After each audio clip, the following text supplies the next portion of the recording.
एक बार एक पिता ने अपनी बेटी को जन्मदिन के अवसर पर एक गाड़ी गिफ्ट की और बेटी से कहा कि बेटी यही गाड़ी है, यही गिफ्ट है। तो बेटी ने देखा कि पिताजी की बड़ी पुरानी कार है, उसमें दुनिया भर का जंग लगा हुआ है।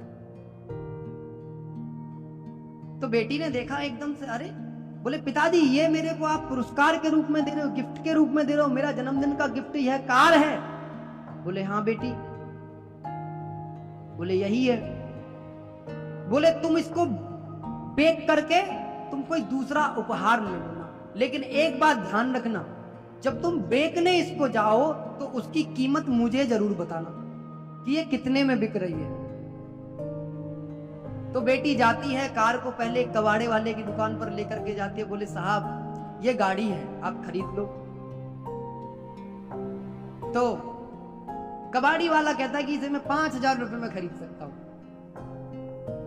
तो पिताजी को आकर के बताती है बिटिया, पिताजी वो कबाड़ी वाला 5,000 दे रहा है, बहुत है, रख लो, इतने की ही बिक सकती है। बोले नहीं नहीं, कोई और देखो, किसी ठीक से व्यक्ति को, कबाड़ी से ऊपर के व्यक्ति को जाकर के दो। अब एक गाड़ी के मैकेनिक वाले के पास में जाती है, गांव के व्यक्ति के पास में जाकर के बोलती है कि ये गाड़ी है और मैं इसको बेचना चाहती हूं, आप ले लो। तो गाड़ी वाला कहता है मैं इसके 10,000 रुपए दे सकता हूं, ज्यादा से ज्यादा। जब वो जाने लगती है तो गाड़ी वाला रोकता है कि मैं तुम्हें इसको ज्यादा से ज्यादा 20,000 रुपए दे सकता हूं, इससे ज्यादा की ये गाड़ी नहीं है।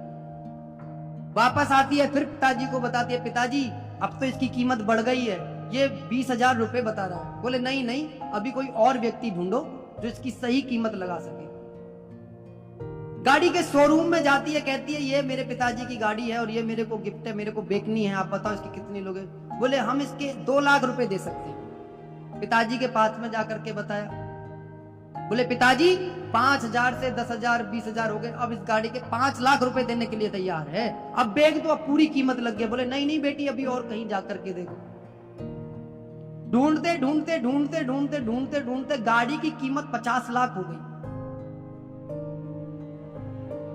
पिताजी ने कहा कि ये 50 लाख अभी कम है, थोड़ा और किसी को ढूंढो। तो एक व्यक्ति के पास में गई और कहा कि मेरे पास एक गाड़ी है, आप चाहो तो उसे देख करके सही कीमत दे सकते हो। वह व्यक्ति गाड़ियों को रखने का बड़ा शौकीन था। वह व्यक्ति पास में आया, उस गाड़ी को जी भर के देखा।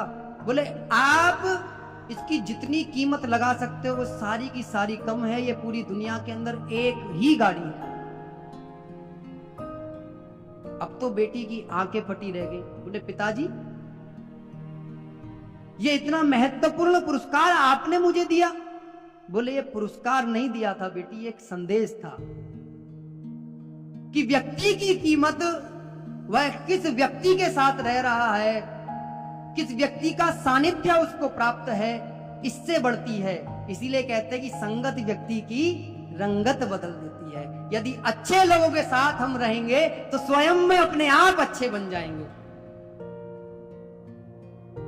ऐसा नहीं है महान लोग केवल सतयुग में, द्वापर में या त्रेता में ही उत्पन्न होते थे, कलयुग में भी महान ही लोग उत्पन्न हुए हैं।